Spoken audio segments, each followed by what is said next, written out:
Today is Daily Cyber number 47. Okay, what I'm going to talk about, I'm going to try to keep this under 5 minutes, is are you challenging yourself through your technology, through your growth, through your education?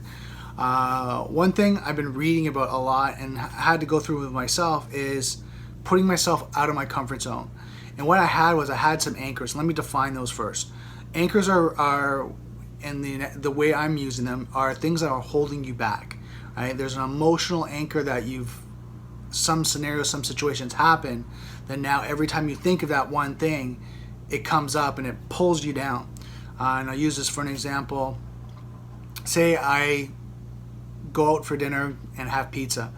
And when I have that pizza, at that dinner, I break up with my girlfriend and she comes in, she tells me she cheats, she's getting married with someone else, it's over.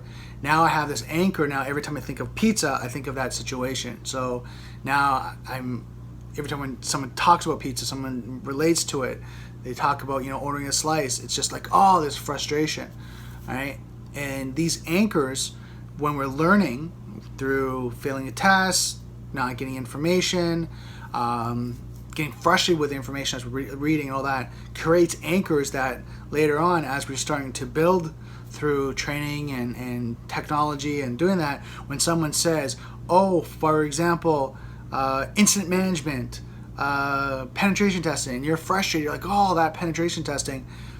Now you create an anchor that every time you study, you do something along that line, it's going to hold you back. It's going to be that anchor.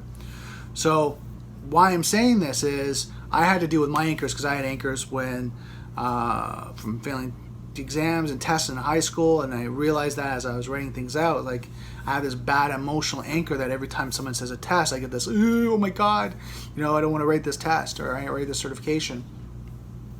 Next was, as my family member was getting sick, financial situation was tight, and then I went to go get, a job, did get one. Things were great at the start, but then kind of fizzled out and it didn't work out, and they eventually laid me off, which created an anchor because I was dealing with such an emotional issue at that time that when I got laid off, I had such an emotional resonance of, I'm just so pissed off, I'm so upset. Right? But then as working through things, I realized, things come for a reason, and I learned from what was going on, and I released that anchor, I healed it.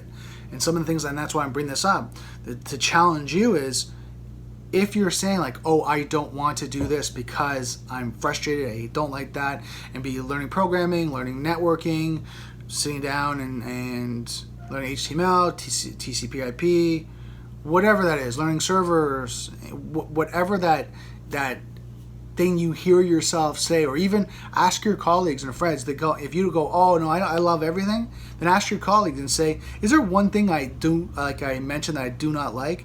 And they'll probably come back and say, yeah, you hate SQL, right? You mentioned SQL and you're like, oh, SQL, I hate it.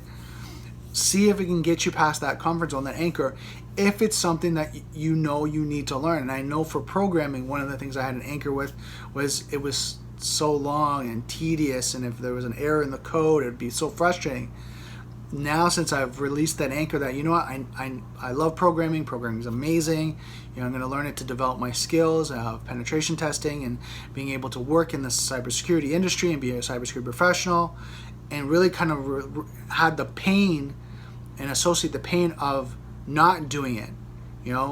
I'm not getting a good job, I'm not being professional, I'm not getting the expertise and knowledge that I need to be really good at cybersecurity. Once I've drew out all that pain, the pleasure that I'll get from it, in the sense of being good at coding, gives me an opportunity to kind of look at both sides of how people write code, and then looking at the lines of code and how they're written, being able to go through it and see where they could be compromised or where maybe code wasn't written properly, and being really good at that will help me be better at cybersecurity. And knowing that, and as you know, all our devices, all electronics are written on code, right? They have the hardware, which is the electronics that runs it, the CPU, the hard drive, the display. All that hardware has code in the back which translate what to do, right? If you hit this key, it's supposed to take this action. You move the mouse this way, you swipe that way, it does this action. It was all programming and code in the back end that does that. So I challenge you. I'm trying to keep this under 5 minutes. I'm just at the last mark. I challenge you to look at what do you need to study, what's going to make you happy, what's going to give you that next evolution in your career and development, and it's going to bring you in the money that you want, the abundance, and that position that you want.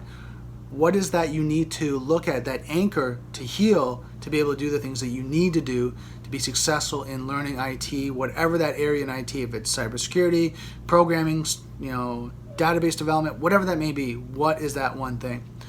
So that's what I'm thinking about working on today as I'm sitting here studying, just kind of taking breaks and really writing down, and I have a journal I write into, just kind of releasing, healing, and just, seeing, keep pushing myself. This is what I want to do.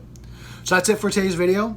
I just want to remember, and put it over on this side here, software is hackable, being connected is vulnerable. I'll see you next video.